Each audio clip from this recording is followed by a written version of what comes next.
Hello, everybody, and welcome back with two of my favorite scientists. I've got with me again Dr. Ivana Hughes, the director of Frontiers of Science program at Columbia University, and Dr. Stephen Starr, the former director of the University of Missouri's Clinical Laboratory Science program.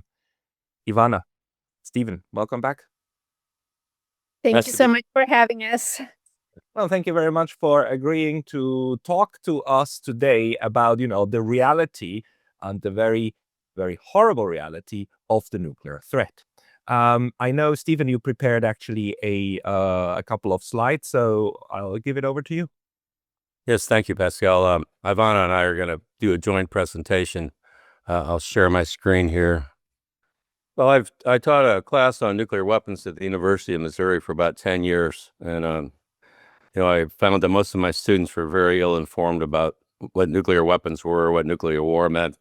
And then a couple of years ago, I saw this public service announcement prepared by New York State, their New York Emergency Management video. I mean, it would have been funny if it was a satire, but given the state of things today, I thought if this is what Americans think about nuclear war, what their government's telling them, and I think hopefully the point of this presentation will give you all a little different insight. But they told you to get inside, and stay tuned, and don't go out until it's safe.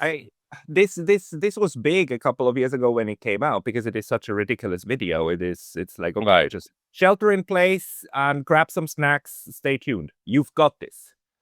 Right. Yeah. Well, this is what a 15 kiloton bomb did to the city of Hiroshima in 1945.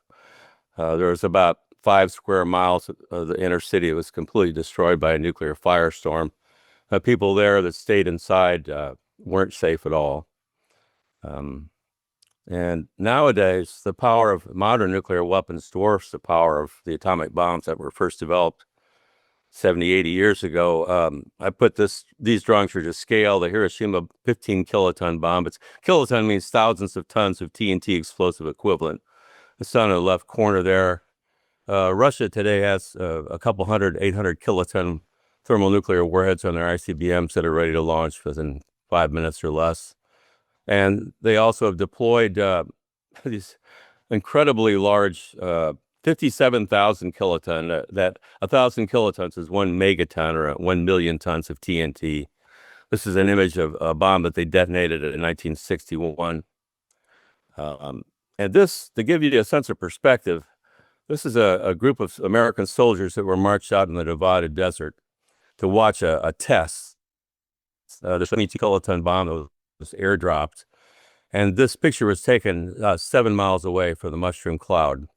So, keep that in mind. This next video is a video the Russians took in 1961 of a 57,000 kiloton weapon.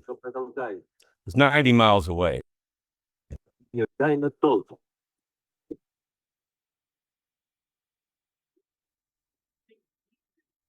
Wow. This bomb is 6,700 times more powerful than the Hiroshima bomb. And it would set an area on fire about 1,400 times larger than the area set on fire by the Hiroshima bomb. That gives you an idea of what modern thermonuclear weapons would do.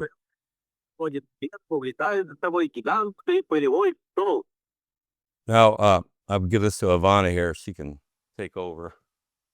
Thanks so much, Stephen. So you got from Stephen already the sense of enormous scales, enormous energies involved in these nuclear explosions. I have a slightly different comparison here. In the middle image, you see again the destroyed city of Hiroshima after a 15 kiloton atomic bomb.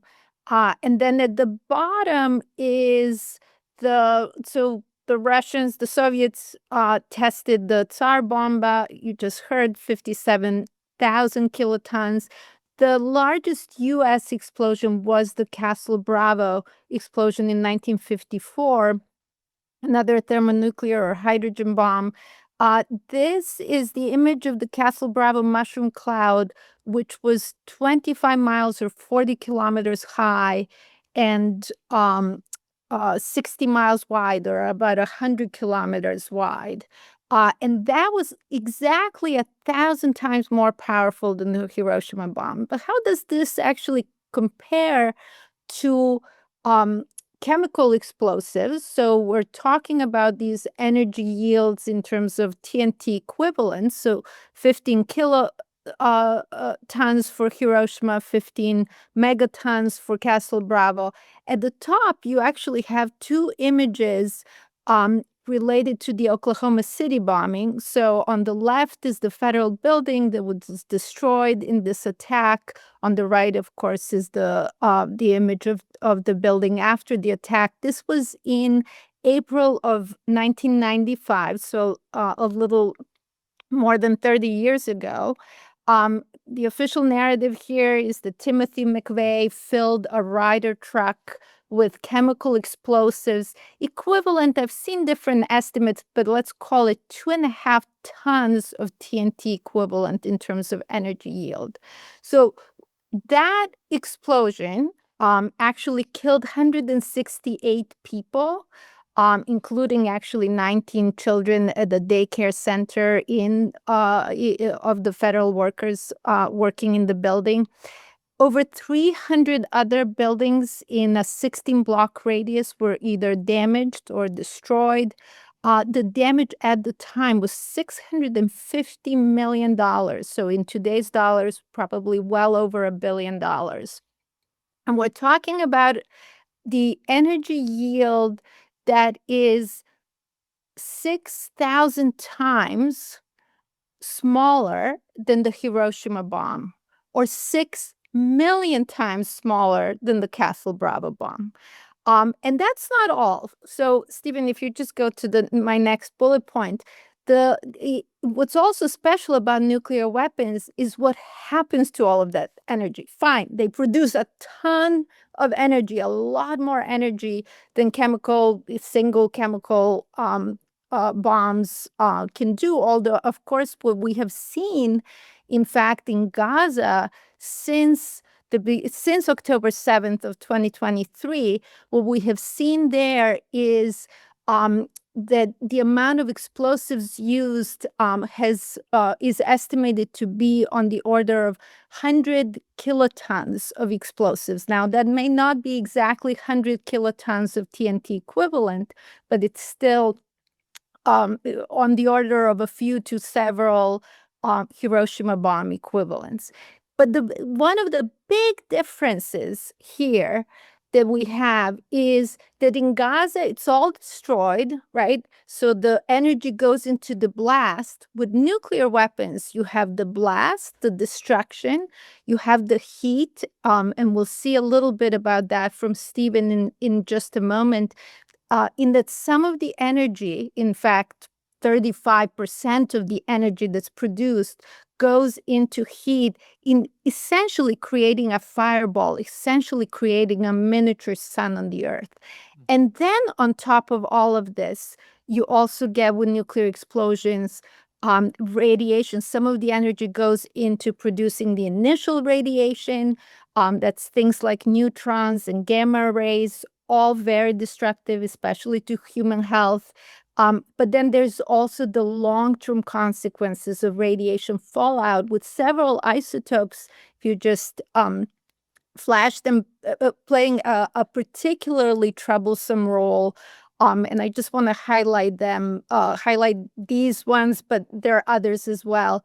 So we have, for example, iodine-131, which accumulates actually in the thyroid and is related to many thyroid cancers in communities that have been exposed to radiation fallout. This is not just from Hiroshima and Nagasaki. This is, of course, also from the nuclear testing era in places where nuclear tests were conducted, like Marshall Islands, like Kiribati, like Algeria, like in the United States, Nevada test site, Kazakhstan, was a very large, Kazakhstan had a very large Soviet nuclear test site as well.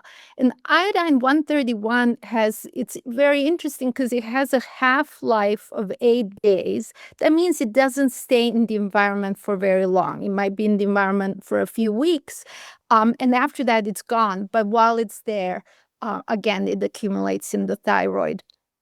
Then there's strontium-90 and cesium-137, which are really highly, highly problematic. Both have half-lives of about 30 years. That means that they can essentially be in the environment for, let's call it 200 plus years. And both are actually very biologically active. Strontium is chemically similar to calcium, which of course we all know that we have calcium in our bones. We all know the calcium, that we intake calcium, for example, when we drink milk. And cesium-137 is chemically similar to potassium, which we also know is found in food. And both of those, of course, get incorporated into our cells and tissues and bones and so on. And so when these radioactive isotopes are present in the environment, in the soil, the plants take it up. And then when we eat the plants, or for example, when cows eat grass that has strontium-90, then we might drink milk that has strontium-90. And the last that I want to highlight are these plutonium isotopes. There are different types of plutonium isotopes. Plutonium is very heavy, and it can be breathed in and it goes straight to the lungs. It's probably the cause of many of the lung cancers in exposed populations of people, for example, who don't smoke or never smoked. And what's important about plutonium specifically is the fact that it actually has, some of the plutonium isotopes have half-lives of thousands of years. So plutonium-239, for example, 24,500 years. That means it's in the environment for a couple of 100,000 years.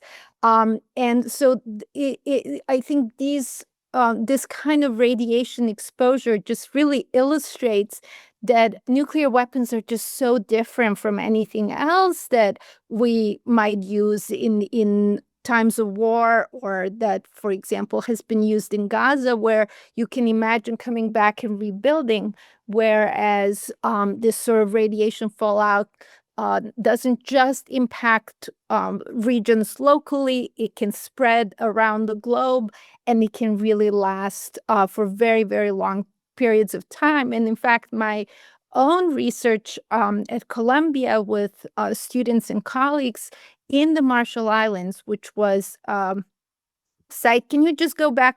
Let me. Oh, I'm sorry. Yeah, it's okay. Which was the site of U.S. nuclear testing from 1946 to 1958. Our research in the past 5 to 8 years indicates that there are significant levels of obviously not iodine-131, that's long gone, but of the other isotopes actually in the soil, of cesium-137 in the food, high levels of gamma radiation. And this is, of course, in a place where the testing ended almost 70 years ago. So one more slide from me, if you can go to the next slide. One of the things about radiation, I think that we don't always appreciate, is that radiation is harmful to human health. It can cause a variety of diseases, including cancer. It can increase exposure to radiation, can increase cancer risk. But what this graph is showing us is basically, on the x-axis, we're looking at the age at which someone is exposed to a certain amount of radiation. And then on the y-axis, we're looking at the increase in cancer risk for that group. And as you can see here, the younger, there's sort of two really striking features about this graph, and this is research from U.S. biologist Mary Olson. The one striking feature is that the younger someone is at the age of exposure, the higher the risk of getting cancer later in life is. And that, I think, many of us are sort of have this intuitive feel of, protecting, for example, babies from, sunlight and putting hats and sunscreen on and so on. But the other, I would say, uh, very much not known fact is that females actually appear to be more sensitive and at a higher risk of getting cancer at all ages, including in infancy and including at adult stages. So I'll just leave it at radiation does not impact us all in the same way. And Okay, may I- Stephen, may- take it away. Yeah, May I go ask- ahead. May I ask a question? Like, because on Yes, the of previous course. slide, you talked about isotopes, and isotopes Yes. are atoms with different configurations of electrons, right? From what we So atoms have protons and neutrons in the nucleus and electrons outside of the nucleus. What makes something, for example, cesium. You might have an isotope called cesium-134, and you might have cesium-137. The only difference between them, they have the same number of protons and electrons. The difference between them is the number of neutrons in the nucleus. And certain isotopes with not just the right number of neutrons end up being less stable and end up then radioactively decaying. And when they radioactively decay, they might release different kinds of radiation, for example, gamma or alpha particles or beta particles and so on. So the problem with this radiation poisoning is that then our body, even if they are not directly exposed, but indirectly suck this up, our body then uses these isotopes the way it would use the normal ones, but then they start breaking down and poisoning us from the inside, but the body wouldn't know until, obviously we have no defense mechanism because we are not programmed evolutionarily to deal with this. This is an extraordinary situation, right? Exactly. And it's a very good point that you're pointing out, this difference between external exposure. So if I am around an area where some of these radioactive isotopes are in soil, for instance, I mentioned if there's plutonium, maybe, and I'm a child playing in the dirt, I might inhale it. But otherwise, I would, for example, from cesium in the soil, I might get exposed to some gamma radiation externally. And that really is different from that internal exposure when cesium-137 from the soil goes into the food, like in the Marshall Islands, goes into the coconuts, and then the people eat the coconuts, and now the cesium is inside, gets incorporated in your cells and tissues, and from there decays in the gamma rays, is causing havoc on the body, on the cells, on the DNA, and so on. Yeah. Okay, Stephen, do you want to take it away? And I know you tried to connect me with a Belarusian scientist who actually worked on this, right? Also, like what this internal like poisoning, radiation poisoning does. But maybe we leave that for later. So if you want to focus on this one first. There's a big difference in the standards, and I think that the radiation safety standards actually act to disguise the danger of the internal ingested and absorbed isotopes, but we can talk about that another time. I want to talk more about the nuclear weapons and the ones that exist today. Both the U.S. and Russia have 1,700 nuclear weapons that are each 7 to 87 times more powerful than a Hiroshima atomic bomb. These are deployed and ready to use. And let's look at a detonation of one of these, an 800 kiloton warhead. And 1 second after detonation, a fireball above New York City would be about a mile in diameter. The surface of the fireball is hotter than the surface of the sun. And that's, Ivana pointed out the difference between a chemical and a nuclear. explosive, chemical explosive burns about 7,000 to 9,000 degrees Fahrenheit. This is 100 million degrees. So it's like a piece of the sun suddenly appearing on Earth, which is not a good thing. And it'll vaporize anything beneath it and just set fires everywhere. This is an image, photo of a shadow that was left on the sidewalk in Hiroshima. A person was sitting there, and they were basically beneath the fireball. The Hiroshima fireball was maybe 100 yards in diameter, but it's just as hot as the sun. Now, 30 to 40 seconds after the detonation, you would see the mushroom cloud and the fireball rising up at several hundred miles per hour. And beneath it, all the fires that were instantly ignited by that fireball are starting to coalesce. And in tens of minutes, they'll form one gigantic fire. We call that a nuclear firestorm. And that will have winds going in towards the center of hundreds of miles per hour. They're strong enough to uproot trees. And the air temperatures in the fire zone will reach 400 to 500 degrees Fahrenheit in 10 or 15 minutes, well above the boiling point of water. So no one's going to survive in that zone. Even if you're in a deep shelter, the oxygen would be used up. You might be baked alive. I mean, it's almost unimaginable. We did see firestorms similar to that during World War II. And Dresden and Hamburg, they weren't able to go into those zones for weeks just because even a tracked vehicle couldn't go in. It's so hot afterwards. Well, Russia has deployed, we saw that image of the 57,000 kiloton weapon earlier. They have now a Poseidon drone. It's like an unmanned nuclear submarine, but they call it a drone torpedo. It has a 100 megaton warhead, or 100,000 kilotons. It's twice as large as that 57,000 kiloton. It will travel 115 miles per hour. It basically has an unlimited range because it has a small nuclear reactor engine in it that powers it, so it can be deployed off a coast and just loiter indefinitely. When it detonates, it can create a 5,000 to 7,000 square mile fire zone, and as well as a radioactive tidal wave.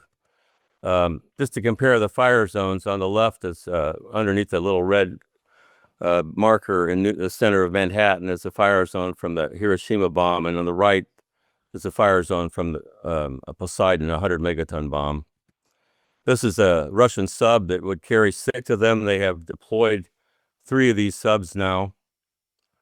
If you detonate one Poseidon drone in Pearl Harbor, it will literally set the entire island of Hawaii on fire. Even though the bomb detonates below water, it vaporizes, it flash boils the water above it, and it might somewhat reduce the fire zone from, say, 7,000 to 5,000 square miles, but it's hard, it's almost unimaginable. Dr. Theodore Postel created these images. He's tried to show that one Poseidon could almost set the entire East Coast on fire. To get a sense of how many nuclear weapons we have, there's about over 12,000 nuclear weapons that exist in the global nuclear arsenals today, and 90% are in U.S. and Russian arsenals. The image on the right there, the 2 largest bars sticking up. At the base of them, the red section are the deployed strategic weapons. These are weapons that range in power from 90 to 100 kilotons up to 1.7 megatons. The reserve weapons are in storage. They're not kept at Air Force Base. And then there's retired weapons that are still intact. But so the U.S. and Russia have, over 5,000 nuclear weapons each. The rest of the world, numbers in the hundreds. That's why when you talk about nuclear disarmament, it's important to get Russia and the United States talking. And U.S. and Russia can each launch 800 to 1,000 of these strategic nuclear warheads in 5 minutes or less. The Russians have a nuclear command authority. They can push a button and override all the lower levels of command and launch directly. The START treaty, New START, is about to expire. It's our last nuclear arms control agreement that's in existence. It expires on February 6th. Putin has offered to continue observing it for another year. He's made a point of offering this to Trump, and Trump is not accepted. He still has 3 weeks to accept, and it's terribly important that we accept this. If we don't, the number of deployed nuclear warheads will basically double in a short period of time. Within hours, there would be hundreds of more on the bombs that could be loaded onto cruise missiles on our aircraft. But it's just, if we go down that road, I mean, we're in terrible trouble. Now, it doesn't take that much to launch one. The U.S. and Russian presidents are always accompanied with a nuclear briefcase when they're out of the White House. You can open the briefcase in less than a minute, and in another minute or less to order either one nuclear weapon to be used or thousands of them. And if they're in the Kremlin or the White House, that they can do that without having the briefcase. So once the launch is ordered, if they launch an intercontinental ballistic missile, it takes about 30-minute flight time from the U.S. to Russia and vice versa. Russia has hypersonic missiles, which the United States does not have. And they have ships now armed with these Zircons. They travel 2 miles per second, and they can carry nuclear warheads. And if Russia parks one of these subs, say ships a few hundred miles off the East Coast, it can take 3 to 4 minutes to hit Washington. I mean, that's not even enough time to make the call to launch the missiles from our silos. So,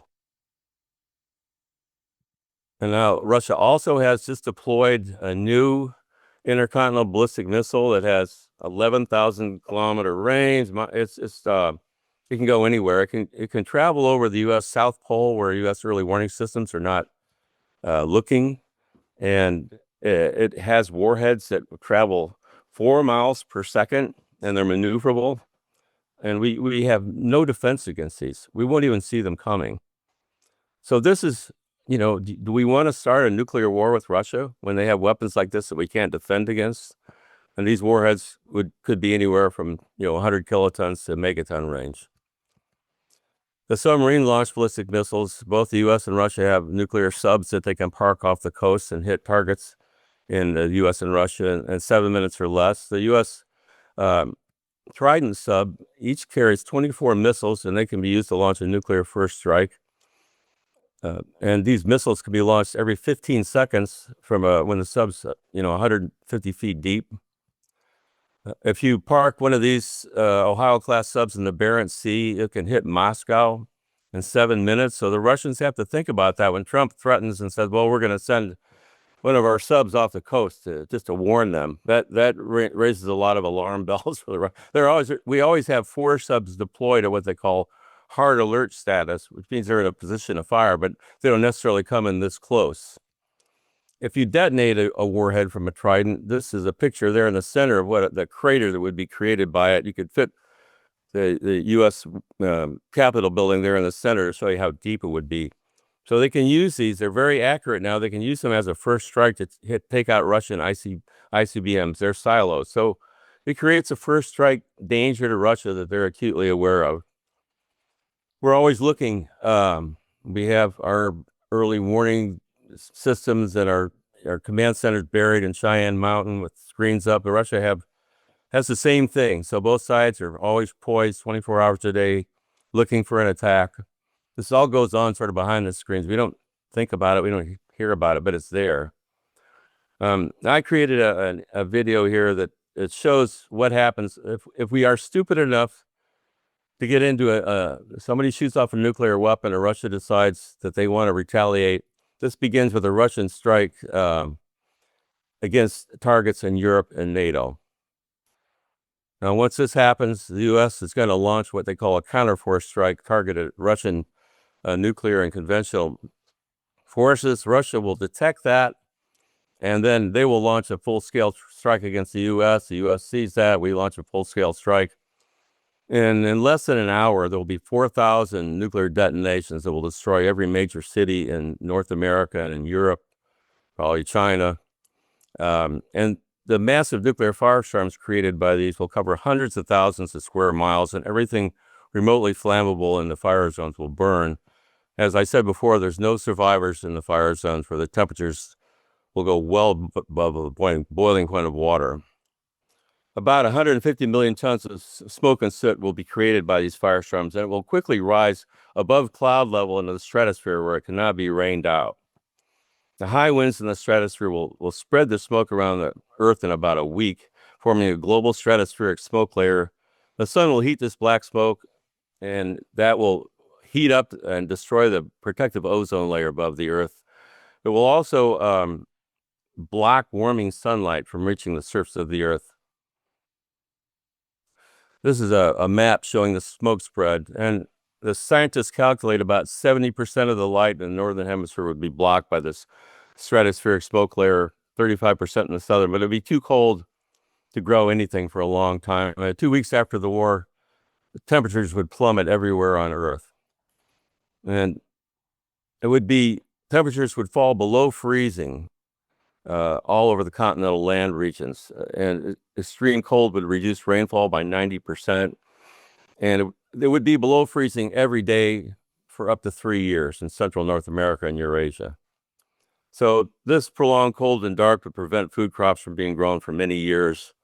We have about 50 or 60 days worth of stored grain right now for world consumption. We would wipe out not only civilization, but most people and most land animals on Earth. And so that's what a large nuclear war would do.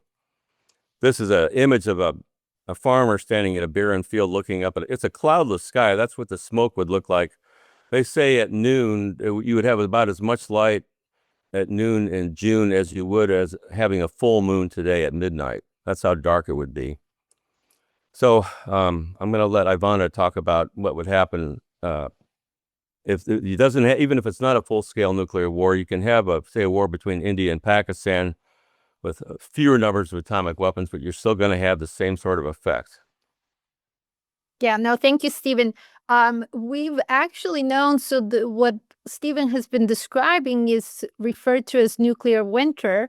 And we've known actually about this since the early 1980s, when scientists at that time had figured out what happened to the dinosaurs 66 million years ago, and then thought about, are there things like that could happen today that could wipe out most or much of life on the planet?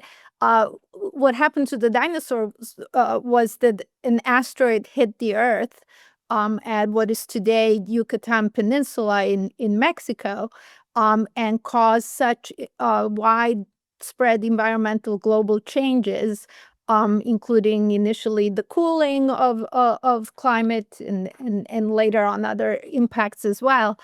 But they realized that in case of a widespread nuclear war, this thing of the soot being released into the atmosphere, blocking incoming sunlight, reductions in temperatures would follow, and failure of agriculture would follow. What I'm showing here is a paper that was published in Nature Food by a group at Rutgers in 2022. And as I said, some of this has been done since the early 1980s, some of this research, but the more recent research is really using some of the excellent climate models that we have been developing to deal with the other problem, the problem of global warming. And so what we're looking at here are several scenarios for how a nuclear war could happen on the planet. And on the far left, you see this amount of soot produced. And so, for example, the middle scenario here of 37 teragrams, that's 37 million tons of soot produced, is meant to represent a scenario in which there's what's referred to as a limited regional nuclear war between India and Pakistan. And there, the number of direct victims from things that we've been talking about, like blast and heat, is estimated to be around 30 million people. The bottom two scenarios refer to a war in which US and Russia use about, I would say, 1/3 of their current arsenals, or about 4,400 warheads in total. And the number of direct victims there is estimated to be about 360 million. From what we know happened in Hiroshima and Nagasaki, I would say that the number of radiation victims would then double the number of these direct victims, like the moment, the day of the attack. And Stephen, if you now just let us see the rest, the really horrific numbers of these are the number of starvation victims by the end of year 2. How many people would die of starvation under these different scenarios? And again, if we focus on the 37 teragram soot scenario, India and Pakistan, that's over 2 billion people dying from starvation. And the US and Russia nuclear war is over 5 billion people dying from starvation. And I'm just going to add that it's even worse than that, because this paper was based on a worldwide population of 7 billion people. We now have over 8 billion people. You can just simply add another billion people dying to each of these scenarios, because they're just the fact that we have more people now means more people would die of starvation. Because there will not be extra food because there are extra people to grow it. It's just the inability of the planet to sustain this kind of growth. So if you go to the next slide, I think our big conclusion here is that we need to eliminate nuclear weapons. And so we gave you a little bit of a sense for the scale of these weapons, what happens to the energy that they produce. One of the things we didn't talk about, even in the case of a single nuclear explosion, but Stephen has actually talked to Pascal about this in the past, is this notion of the electromagnetic pulse, where a nuclear weapon explosion high above the atmosphere, something like 100 miles above the surface of the planet, could produce an electromagnetic pulse that essentially a single such explosion could disable the electric grid in entire countries. For the United States, you need, for instance, 3 such explosions, and you could disable the electric grid in the entire country. And then, of course, what with the number of nuclear warheads that Stephen showed you, over 12,000 today, what is the more likely scenario is not that we'll just have a single nuclear explosion. It's that single nuclear explosion would lead to a chain of events where there's a nuclear war. And then we're looking at such severe environmental changes that cause nuclear winter and nuclear famine, as well as the destruction of the ozone layer. People sometimes ask me, so won't there be some place that, where the temperatures would be still, hospitable to life? And so, for instance, New Zealand could be such a place. But if about 70% of the ozone layer is destroyed, that's not only going to impact our ability to be outside ourselves, it's also going to the radiation will also impact plant growth. And so that same kind of starvation mode will actually be kick in, even if temperatures are not as cold as what we expect to be on average, or not at freezing temperatures, as Stephen was saying. So I'll leave it at that and let Stephen finish up with a couple more slides. I wanted to show a little bit of a positive ending here, because we can still prevent nuclear war, and we have had leaders in the past that were very clear on that.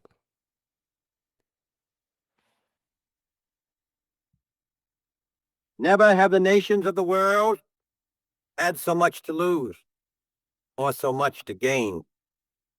Together we shall save our planet, or together we shall perish in its flames. Save it we can, and save it we must. And then shall we earn the eternal thanks of mankind, and as peacemakers, the eternal blessing of God.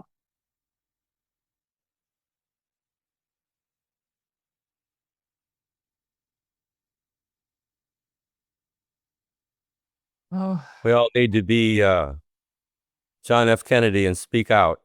We can't be silent now the way things are going. We've ignored the long-term environmental consequences of nuclear war for decades, and that it needs to be part of the discussion. But there's no political or national goals that are worth risking the destruction of most life on Earth. So that's my final word on it. Thank you. Pascal, okay, if you don't mind, if I just add one more point, because when I saw that slide from Stephen about, nothing being worth this risk, it got me thinking about, simple things that we as individuals or with our families do. For example, I was sort of recalling that at one point when our children were young, my husband and I actually, between the two of us, I know it might sound a little crazy, but we had 7 life insurance policies. Between the two of us, it was like you want to, in case of a tragedy, you want to actually ensure that tragedy can be dealt with, at least from the financial side. And I just cannot believe that we quite simply do not have an insurance policy on this beautiful, amazing, incredible planet that we live on. And that we're talking about minutes for a nuclear war that could certainly destroy human civilization and possibly wipe out all complex life on the planet. It's just unimaginable. It really is. No, we're talking about an extinction event. I mean, Yes. we would be lucky as a species if we survived this. I mean, the chances of every single human being gone after 20 to 30 years is very large and very real. And no bunker in the world will save you from starvation if there's nobody to work the land, right? And the only thing that stands between that kind of future and a prosperous future is politics. There's no ensuring this. So the crazy thing at the moment is that in the 1960s, we understood this and we were scared. People were legitimately scared. My father, who's now 81, told me that when he was young, adolescent, they were seriously scared that tomorrow the world might end and fire will engulf all of Europe, and it doesn't matter where you live. The difference that we have now is that we have even more of these doomsday weapons and we have less fear. This is not a good combination. The question to me is, where did the goddamn fear go? Why, or as Mr. Karaganov actually in Russia says, how to make people afraid again of this reality, because it is a reality, and maybe maybe we've become so accustomed to this being science fiction that we think of it in a movie, right? Literally think of it as movies. And that's what this video that you at the beginning hinted at, Stephen, what it kind of implies. It's like, oh, we know this from movies. The big one came. It's dangerous. Let's just shelter inside on our cozy couches and wait until it's over. And I don't really know how to change this, but I'm very glad that you as scientists can talk about the real world implications, because the craziest of the crazy are people who say like, we can risk it. It's worth it. Like Madeleine Albright, kind of worth it. Let's try. Do you have, from your research and the many years that you've spent in this field, any sense of if there's a change coming again in the way that we try to approach this? Because it is fascinating to me that Mr. Putin says, I will unilaterally extend the regime. I will just keep to it, even though it expired. But Donald Trump just said, like, whatever, I don't care. We need more weapons. I mean, we've got enough to destroy the planet anyhow. What's the sense? I get the impression that the Russians have a much higher degree of reality about what the dangers are here.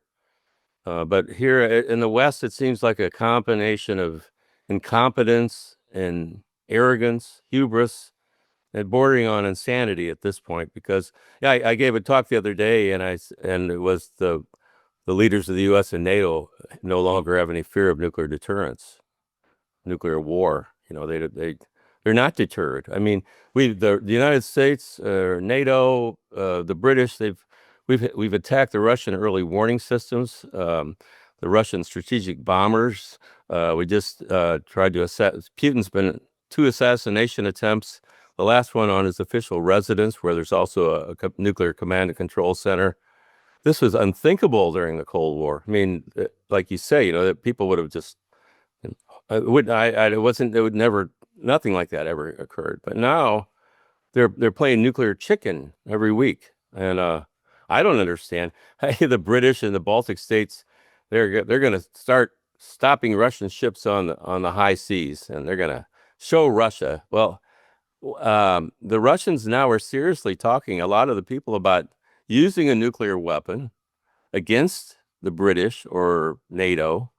A lot of people are advocating for it. Putin is actually probably the one person that doesn't want to use it. And I think there's a great deal of irony in the idea that a lot of these neocons think if they can just get rid of Putin, everything will be okay. If they get rid of him, they're going to get somebody that's more likely to push the button. So we're on thin ice. Like I said earlier in my talk, what we really need to do right now is to chill out and accept Putin's offer to extend the observation of the New START Treaty for another year. But, it's hard to get the Russians to think of us being serious about anything after we just launched a 91 drone attack that attacked Putin's official residence. And there's no doubt about that. Scott Ritter he talked about how the Russians provided a chip from one of the drones that had to have been programmed by the U.S. Department of Defense. We can deny that we didn't know anything about it, but it's a lie. So let me just add some thoughts, Pascal, on your question. I think part of the reason that people stopped, I would say not even being afraid, but just even being aware of this threat, was this idea that at the end of the Cold War, the threat of nuclear war was gone. The Cold War ended and nuclear weapons went out of people's consciousness. And I think added to that is this idea that we've now had a nuclear age for 80 years, and you could in principle say nothing has gone wrong, although we got very, very close many, many times in terms of accidents, in terms of the Cuban Missile Crisis, in terms of potential miscalculations. And we're still, as Stephen put it, on thin ice. And this idea that nothing has gone wrong gives people this very false sense of security. They're like, oh, we know what we're doing. We're in charge. We've got these weapons, safely and securely stored. And so everything must be working. The adults must be in charge. No, Nicholas Taleb, Black Swan, in his book, he has the beautiful metaphor, what we are doing is we are the turkeys 2 days before Thanksgiving, pointing at a chart saying for the entire year the turkey population has increased. Nothing to worry about. Right. That's, it only needs one. We need Absolutely. one. Right. We're reaching the point where friends of mine tell me that the best hope they have is a documentary about aliens trying to protect us from destroying ourselves. It's like, right. Well, we are reaching the point where really you need to start becoming almost religious in order not to despair about the direction in which the irresponsibility is taking us. And the thing is, even in a system of 2 or 3 nuclear powers, if one is irresponsible enough, then, well, the system fails. The whole idea of mutually assured destruction actually is only a safekeep if people want to prevent mutually assured destruction. If one of the sides says, like, fine, wipe me out, 99% of my population gone, I'm fine.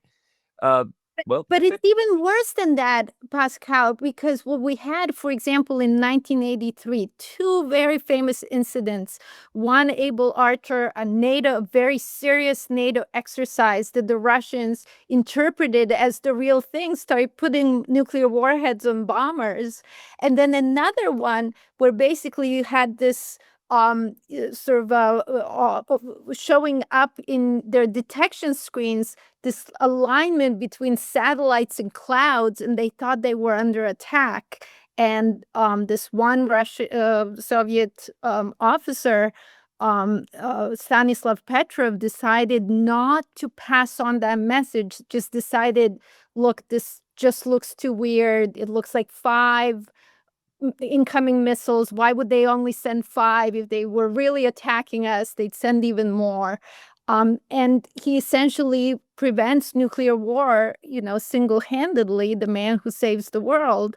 And today, it only takes, one person to think that they're under attack, not even to make the deliberate decision to attack another country, but to think they're under attack and that they must launch in response. And if that happens, again, we're all gone, because that one strike isn't going to end the story. The simulations, the war games show us that it always escalates into a full-blown nuclear war. But I want to add one thing, just on a slightly more positive note, which is, you said in the 60s, people were afraid. That's true, but they were also out protesting. Here in the United States, there were protests against nuclear testing that actually led Kennedy and Khrushchev to negotiate the Limited Test Ban Treaty. Afterwards, in the 80s, when, in the 70s, it was almost like it kind of, took a backseat to things like Vietnam War and all kinds of other troubles that were going on in the 70s. And then the early 80s, Reagan comes into power in the United States. It's just going to go, nuts in terms of the expansion of the nuclear arsenal. By 1986, there were 70,000 nuclear warheads. Today, we have over 12,000, right? So that's an improvement. But in the early 1980s, you had here in New York City in 1982, 1 million people marching against the nuclear arms race in Central Park. You had this really wide levels of awareness. You had the film The Day After, which convinced Reagan that actually he needs to turn away from, the threat of nuclear war. You had the Central Park rally impacting a young Russian politician named Mikhail Gorbachev. And he started thinking about whether there was a way to come together with the Americans. And in fact, Gorbachev and Reagan almost agreed to eliminate the US and Soviet nuclear arsenals. And the sticking point was Star Wars and, missile defense. And they never did it. But we can do it again. It's a political decision. And we do need widespread public awareness. We do need people to understand what's at stake. The things that Stephen and I talked about, they're not science fiction. They're not made up. This is not based on, what we think might happen, or some writer, or filmmaker sat down to, kind of imagine some sci-fi fiction story. This is backed by scientific evidence. This is stuff that we've, in some sense, known for decades. And unless people understand what's at stake, we're not going to be able to address it. The stakes are way too high. And I mean, like, dear people, I mean, even if there's somebody who says like, oh, nuclear winter is overblown, it's like, did you see what these bombs are doing? I mean, we have real world testing in Hiroshima and Nagasaki. One of the tragedies is maybe because these two cities recovered. There are people who think like it's not that bad. No, those were mini, tiny little bomblets compared to what we've got now, and there would be no recovering. And one of the things that people probably also underestimate is that they hear people like us, scientists and academics, talk about this, and they think this is well known. It's like, no, and we don't have impact. We don't have impact. We talk about it, we broadcast it, you might see it on TV and whatnot, and that's where it stops. And at the moment the broadcast is over, it's done. And nothing changes. So this is where we need the help of activists, of people who actually understand how to mobilize crowds, because we academics are actually not born activists and activators, right? We're analysts, and we need the help of activists to get to the rallies again. Absolutely. In the 1980s, we didn't have the internet. And that's one thing. We can make things go viral today if we want to. Yeah. So I would ask all your listeners, if you found our presentation convincing, to spread it. Send it to your friends, your relatives, and ask them to do the same, because something can go viral quickly. Millions of people can watch this if you take the trouble to broadcast it. We're doing everything we can to inform you, but you have to take the initiative yourselves. Yes. And my friends, we need the Russians to protest in Russia and the Americans to protest in America and the Europeans in Europe, because we need to convince our own governments that this is madness, and we demand in the name of the people a global treaty on this. To take the NPT further. And we have the attempts in the United Nations with the nuclear weapons ban treaty. We've got it. We are on the way, but we need more public support. So absolutely. Yeah, if you just don't mind, with the Treaty on the Prohibition of Nuclear Weapons, we're now at the majority. More than 50% of UN member states have joined that treaty. They're ratified or signed it. We just need to keep going further, and we need to let people understand what's at stake, and they need to let their elected officials know. People should be writing to President Trump and saying to extend the New START treaty. It's a very clear, very simple thing we can do right now, today. And President Trump actually talked about early in his presidency, or just before assuming the presidency, talked about denuclearization. I think President Putin also very much understands what's at stake here. And I think those two leaders could come together if they decided to. That's all it would take, is coming together to say, okay, we're at 5,000 nuclear warheads. How about we come down to 1,000 nuclear warheads each? So still can destroy the planet, still, can destroy each other.